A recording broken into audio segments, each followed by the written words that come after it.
Voilà, Bible vers ce matin, nous allons encore laisser Dieu nous parler.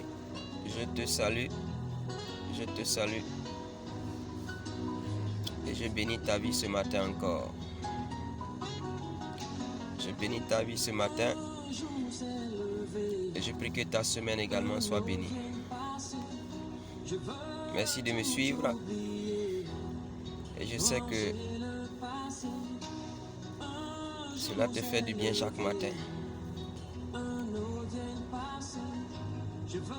Voilà, un autre jour est arrivé. Voilà. La parole de Dieu est capitale et incontournable pour un enfant de Dieu. Matthieu 4,4 dit: l'homme ne vivra pas seulement de pain, mais de toute parole qui sort de la bouche de l'Éternel.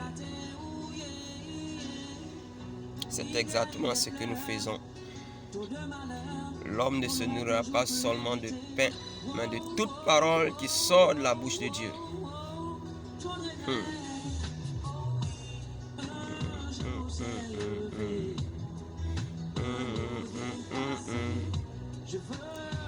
Voilà, ce matin, je vais commencer une série d'enseignements. On va entamer, poursuivre jusqu'à terminer. Et le thème sera les 8 barrières à l'exaucement d'une prière. Les 8 barrières, les 8 obstacles à l'exaucement d'une prière. Voilà, tout le monde prie, mais tout le monde n'est pas exaucé.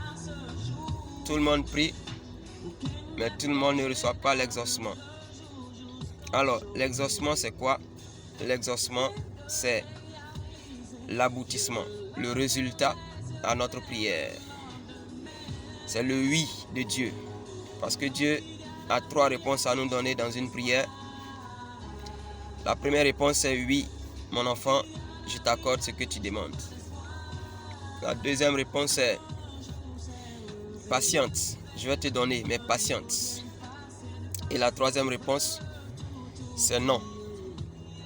Parce que ce que tu demandes n'est pas dans la volonté du Seigneur. Voilà, donc à une prière, tu peux avoir comme réponse oui, et cela t'est donné. Non, parce que ce n'est pas la volonté de Dieu. Et patiente, je vais te donner mes patientes parce que je suis au travail pour pouvoir accomplir cela merveilleusement pour toi. Mais en dehors de ces 3 réponses, il y a aussi le fait qu'on échoue carrément. Parce que là, le Seigneur certainement pouvait nous exaucer. Il pouvait dire non, attends, parce que je vais te le donner. Mais là, c'est un échec total. Mais pourquoi nous échouons? C'est ça que nous allons voir pendant cette série d'enseignements. Et je vais simplement te permettre de te positionner, de prendre ton calepin, ton bloc-notes et de pouvoir me suivre durant cette série d'enseignements selon que Dieu nous permettra. Et je prie que cela puisse vraiment aller jusqu'à son terme. Ce matin, nous commençons avec le livre de Matthieu. Matthieu, le chapitre 6, nous allons lire du verset 5 au verset 8. C'est mon texte de base pour pouvoir véhiculer cette série d'enseignements. Matthieu, le chapitre 6, verset 5 à 8. Lorsque vous priez, ne soyez pas comme les hypocrites qui aiment à prier debout dans les synagogues et au coin des rues pour être vus des hommes. Je vous le dis en vérité, ils reçoivent leur récompense. Mais quand tu pries, entre dans ta chambre, ferme ta porte et prie. Ton Père qui est là dans le lieu secret, et ton Père qui voit dans le secret te le rendra. En priant, ne multipliez pas de vaines paroles comme les païens qui s'imaginent qu'à force de paroles, ils seront exaucés. Verset 8, la partie qui m'intéresse le plus.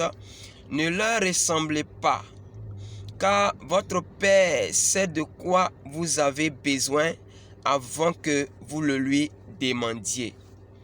Je vais lire une autre version, la version du semeur. Dans vos prières, ne rabâchez pas des tas de paroles. À la manière des païens, ils s'imaginent qu'à force de paroles, Dieu les entendra. Ne les imitez pas, car votre Père sait ce qu'il vous faut avant que vous le lui demandiez. Waouh! Alléluia! Bien-aimé, dans ce passage, le Seigneur, dans Matthieu 6, parle de comment faire une offrande, comment faire l'aumône et aussi comment prier. Et il a étalé un certain nombre de paroles sur l'aspect qui concernait la prière. Et la Bible dit que Jésus a identifié deux types de prières, deux hommes de prière, deux femmes de prière et deux styles de prière et deux attitudes de prière. Il dit il y a ceux qui prient au bord des rues comme les hypocrites pour que tout le monde sache qu'eux ils prient. Ceux-là, Dieu les récompense. Il dit il y a aussi l'autre catégorie de personnes qui prient, mais eux, quand ils prient, ce qui est bienséant, c'est qu'ils rentrent dans leur chambre et qu'ils ferment la porte derrière eux et qu'ils se mettent là dans le secret de Dieu et commencer à invoquer le nom de leur Dieu. Et ce Dieu qui les voit en train de prier, de supplier le Seigneur dans le secret là, leur répondra. Mais il a dit, pour que cela soit possible, ne multipliez pas pendant que vous priez de vaines paroles. Dans la Bible semeur, il dit quoi? Ne rabâchez pas des tas de paroles. Ne rabâchez pas. Ne multipliez pas les paroles. Cela est différent de faire une longue prière. Une longue prière et rabâcher en donnant des tas de paroles est différent. Il dit ce sont les païens qui prient de cette manière. Parce qu'il se dit qu'en s'agitant ainsi, en rabâchant des paroles, des tas de paroles, en multipliant de vaines paroles, Dieu va les entendre et va résoudre leurs problèmes. Mais nous, quand nous prions, nous devons être précis, concis et prier dans le secret de notre chambre, dans l'humilité, dans la persévérance. Et le Seigneur qui entend notre voix dans le secret va nous donner la réponse. Et c'est cette réponse que j'ai appelée l'exaucement. Dieu va nous dire, je t'exauce, je te l'accorde, je t'accorde ce que tu as demandé. C'est de cela qu'il s'agit. C'est là l'exaucement. Il dit, ne multipliez pas de vaines paroles. Ne ressemblez pas aux païens qui pensent que en multipliant des paroles, ils vont être entendus par le Père. Bien-aimé, ce matin, certainement, ça fait des mois que tu pries pour un sujet bien donné. Ça fait des années que tu pries pour un sujet bien donné. Ça peut être le sujet du mariage. Voilà, qui est un sujet qui est toujours d'actualité dans la vie de chaque être humain. Ça peut être pour un travail, ça peut être pour ta guérison, ça peut être réellement pour la restauration de ta famille, ça peut être pour la transformation de ta femme, de ton mari, ça peut être quelque part le changement de caractère de ton enfant, de ta fille, de ton fils. Ça peut être réellement l'évolution dans ta carrière. Mais en réalité, en priant pour ces choses-là, tu as remarqué que depuis un certain temps, ta vie de prière est fade ou que tu pries mais il n'y a pas de réponse. Frère, sœur, bien-aimé, prier c'est parler avec Dieu. Prier c'est parler avec Dieu. Ce n'est pas monologuer, mais c'est parler avec Dieu, dire des choses, c'est faire monter les informations que nous avons à notre niveau vers le ciel. Et le ciel aussi va faire descendre notre solution. Alléluia. C'est ça la vraie définition. C'est ça, prier. Mais pourquoi nous ne sommes pas exaucés? Pourquoi Dieu ne nous entend pas? Alors que le verset 8 du même passage de Matthieu 6 nous dit quoi? Il dit, ne leur ressemblez pas, car votre Père sait de quoi vous avez besoin avant que vous le lui demandiez. Je le répète encore. La Bible dit, ne leur ressemblez pas. car votre Père sait de quoi vous avez besoin avant que vous le lui demandiez. Vous voyez, avant même qu'on ouvre la bouche, la Bible dit quoi? Dieu sait ce que nous allons demander. Avant même qu'on ouvre la bouche, avant même qu'on entre dans la chambre pour vouloir prier, Dieu sait ce que nous voulons demander. Avant même que, bien aimé, nous ne puissions même rentrer dans une attitude d'humilité devant Dieu pour montrer notre capacité, Dieu sait d'avance, au préalable, ce que nous avons besoin. Je vais te dire ce matin, avant même que tu ne te lèves à 4 h du matin pour pouvoir crier à Dieu, Dieu connaît déjà ton besoin. Avant même que toute la semaine tu ne fais que crier à Dieu, Dieu savait ton besoin avant que tu ne rentres dans sa présence. Mais pourquoi il ne t'exauce pas? Pourquoi il ne répond pas à ta prière? Pourquoi il ne te donne pas les solutions à ce pourquoi tu es toujours devant sa face? C'est là la question.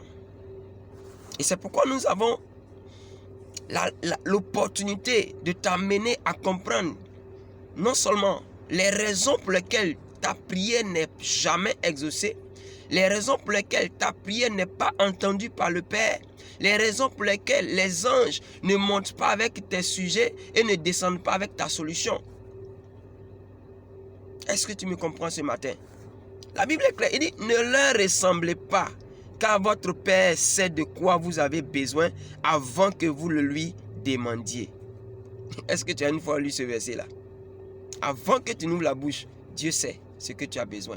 C'est un problème de loyer, c'est un problème de travail, c'est un problème de mariage, c'est un problème de santé, c'est un problème de divorce, c'est un problème, bien-aimé, de foyer, c'est un problème de famille, c'est un problème au niveau de ton service, c'est un problème financier, blocage financier, c'est un problème entre toi et ton prochain, c'est un problème entre toi et ton voisin, c'est un problème entre toi et ton mari, c'est un problème, alléluia. Il sait de quoi? Il sait de quoi tu as besoin. J'insiste sur ce point-là. Dieu sait ce que ses enfants que nous sommes ont besoin avant même qu'on ne nous ouvre la bouche. C'est ça. C'est ça. Alors, qu'est-ce qu'il fait? J'ai dit bien, je vais parler de 8 blocages à ton exaucement. 8 obstacles à ton exaucement. 8 barrières à ton exaucement. 8 problèmes qui font que tu n'es pas exaucé. Et ensuite te donner, à chaque point que je vais te donner le réflexe qu'il faut pour restaurer ta vie de prière pour que tu sois exaucé. Le Seigneur est fidèle et nous allons y arriver. Je suis content de te parler ce matin encore à Bible ouverte et je prie que cela te fasse toujours du bien de m'écouter. Alléluia. Alors, pourquoi le Seigneur ne m'exauce pas? Peut-être que tu te poses la question. Tu dis, Dieu même m'a oublié. Dieu ne m'entend plus. Dieu même, il ne se soucie plus de moi. Je ne suis plus son enfant. Non, tu es toujours son enfant. Mais il y a quelque chose qu'on peut faire pour que Dieu demeure ton Père et que toi tu demeures son fils ou sa fille. Alléluia. Le premier obstacle, tu le connais bien. Tu as dit, le pasteur, il aime parler de ça. Oui, j'aime parler de ça parce que j'aime parler de ce point-là pour que nous soyons toujours en bonne communion avec le Seigneur. Aujourd'hui, nous allons voir le premier point et te donner le code, la solution à ce premier point. Bien-aimé, la Bible dit dans Ésaïe 59, verset 1 à 2, « Non, la main de l'Éternel n'est pas trop courte pour sauver, ni son oreille trop dure pour entendre. Mais ce sont vos crimes qui mettent une séparation entre vous et votre Dieu. Ce sont vos péchés qui vous cachent sa face et l'empêchent de vous écouter. » Un point, un trait. 1. Le péché. Le péché. Si tu es dans une posture de péché, tu vas beau crier à Dieu, enfant de Dieu, Dieu ne te répondra pas. Si tu es dans une position de péché, tu vas beau gémir, Dieu ne t'entendra pas. Et il le dit clairement, non, la main de l'Éternel n'est pas trop courte pour sauver, ni son oreille trop dure pour entendre, mais ce sont vos crimes qui mettent une séparation entre vous et votre Dieu. Tu es dans le péché, tu es déjà séparé du ciel. Tu es déjà séparé de Dieu. Tu es déjà séparé de la grâce de Dieu. Tu es déjà séparé des oreilles de Dieu. Tu es déjà séparé de la main de Dieu. Parce que c'est quand tu n'es pas dans le péché que la main de l'Éternel se manifeste. Alléluia. Ce matin, comprends ça. Tu vas beau gémir, mais si tu es dans le péché, Dieu ne t'exaucera pas.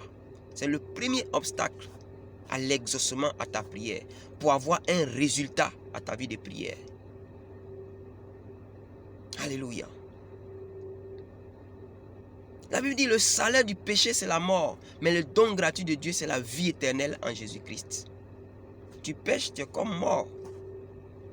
Cette mort est d'abord spirituelle et cela devient après quoi? Physique. Donc tu ne peux pas être exaucé. Les portes du ciel sont fermées parce que tu as péché. Parce que tu vis mal. Parce que tu vis mal. Il n'y a pas de petit péché, il n'y a pas de grand péché. Le péché, c'est le péché. Même si la Bible dit qu'il y a des péchés qui mènent à la mort. Alléluia. Bien-aimé, Proverbe le chapitre 28, le verset 13 dit, « Celui qui cache ses transgressions ne prospère point, mais celui qui les avoue et les délaisse obtient miséricorde. » Celui qui cache ses péchés ne prospère point, mais celui qui les avoue et les délaisse obtient miséricorde.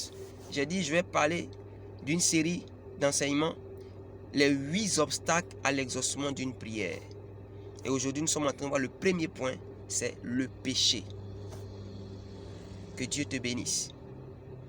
Si tu caches tes péchés, tu ne peux pas prospérer. Tu ne peux pas réussir. Mais si tu les avoues et tu les abandonnes, Dieu sera avec toi. Et Dieu aura les oreilles dressées vers toi, pour toi. Dieu activera ses anges pour toi. Et tu obtiendras l'exaucement à ta prière. Celui qui les avoue et les délaisse obtient miséricorde, obtient récompense, obtient exaucement, obtient la réponse, obtient un résultat à sa prière. Et c'est cela que nous partageons ce matin avec toi. Alors, Bible ouverte, c'est moins de 20 minutes. Donc, ce matin, avant de terminer, je vais te dire de lire avec moi 2 Chroniques 7, le verset 14. La Bible dit, « Si mon peuple, si qui est invoqué mon nom, s'humilie, prie et cherche ma face, et s'il se détourne de ses mauvaises voies, je l'exaucerai des cieux, je lui pardonnerai son péché et je guérirai son pays. » Tout ce que tu as à faire, c'est de te repentir. C'est de revenir à ton premier amour. C'est de te repentir. C'est de te détourner de tes mauvaises voies. Si tu te détournes de tes mauvaises voies et que tu rentres dans ta chambre, tu fermes la porte et que tu pries, le Seigneur te donnera une bonne réponse. Le Seigneur t'exaucera. Le Seigneur agira pour toi. Et tu auras la paix, tu auras la joie et tu auras l'épanouissement. Le premier obstacle, pour me résumer, c'est le péché qui peut t'empêcher d'être écouté par le Seigneur. Que Dieu t'aide à parvenir à la repentance, à te détourner de cette mauvaise voie et de revenir à lui de tout ton cœur, et mon Dieu t'exaucera. Dieu bénisse ta journée, sa grâce soit sur toi, au nom de Jésus de Nazareth. Amen.